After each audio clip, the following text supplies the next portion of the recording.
दोस्तों, south Africa के हाथों टीम इंडिया को मिली करारी हार को पचाना इतना आसान नहीं है।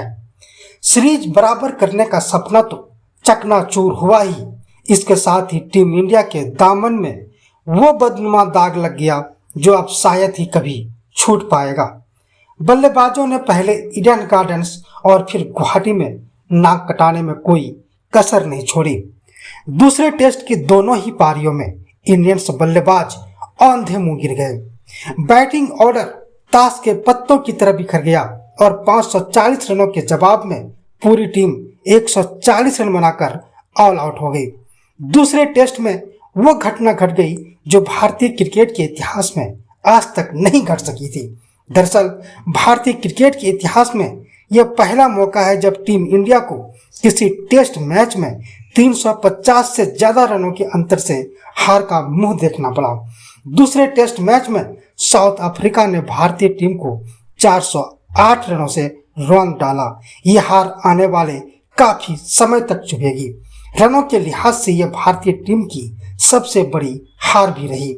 इससे पहले साल 2004 में ऑस्ट्रेलिया के हाथों भारतीय टीम को 342 रनों से हार झेलनी पड़ी थी।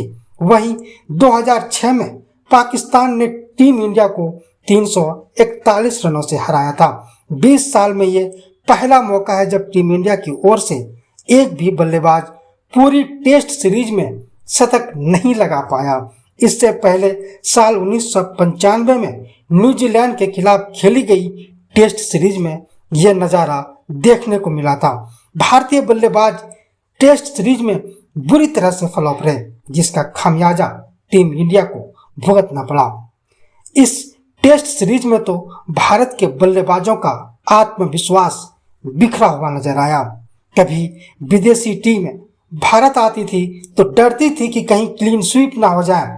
भारत की स्पिन, भारत की पिचें, भारतीय बल्लेबाजी सबका आतंक होता था। लेकिन अब एक साल में 2 बार क्लीन स्वीप, पहले न्यूजीलैंड अब दक्षिण अफ्रीका, यानी 92 साल के टेस्ट इतिहास में भारत के घर में पहली बार भारत को क्लीन स्वीप किया गया, वो भी 2024 में। अब फिर वही कहानी, दक्षिण अफ्रीका ने 25 साल बाद भारत में सीरीज जीती और उसे क्लीन स्वीप में बदल दिया। भारत अपने घर में पूरी तरह से टूट गया, बिखर गया। भारतीय बल्लेबाजों की स्किल कहाँ गई? सबसे बड़ा खुलासा यह है कि भारत के बल्लेबाजों की स्पिन खिलने की क्षमता खत्म हो चुकी है। T20 में ये बल्लेबाज तो जमकर खेलते हैं, लेकिन टेस्ट क्रिकेट में खासकर तीसरे चौथे दिन पूरी तरह से कहानी बदल जाती है और फेल हो जाते हैं। ये हार सिर्फ एक क्रिकेट मैच नहीं है, ये भारत की टेस्ट आइडेंटिटी को लगा सीधा एक झटका है। अब बात उन फैसलों की करते हैं जिनसे हालात और बिगड़े हैं। गौतम गंभीर ने कोच बनते ही बड़ा बदलाव किए।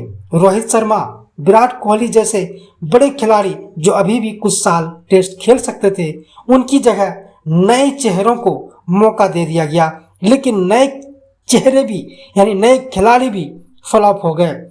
साई सुदर्शन, ध्रुव जुरैल, नीतीश रेड्डी, कोई भी अपनी जगह पक्की करने में सफल नहीं हुआ और ऊपर से बैटिंग ऑर्डर में लगातार फेरबदल, कभी किसी को 3 पर, कभी 8 पर।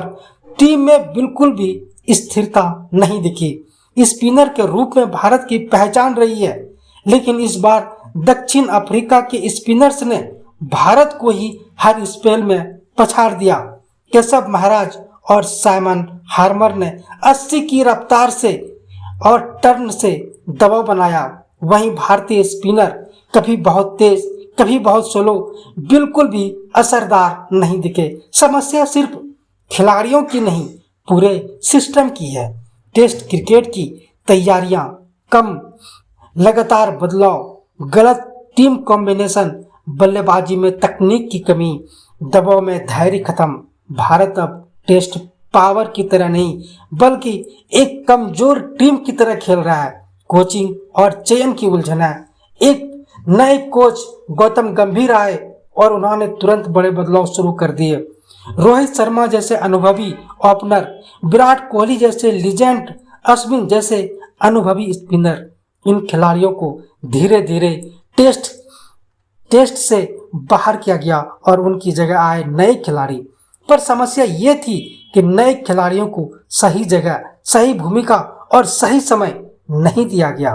बैटिंग ऑर्डर में लगातार फेरबदल, कभी 3 पर, कभी 7 पर। वही खिलाड़ी सरफराज खान जैसे टैलेंट खिलाड़ी को सिर्फ एक सीरीज के बाद बाहर कर दिया गया और दूसरी ओर कुछ खिलाड़ी लगातार फेल होकर भी चुने जा रहे हैं।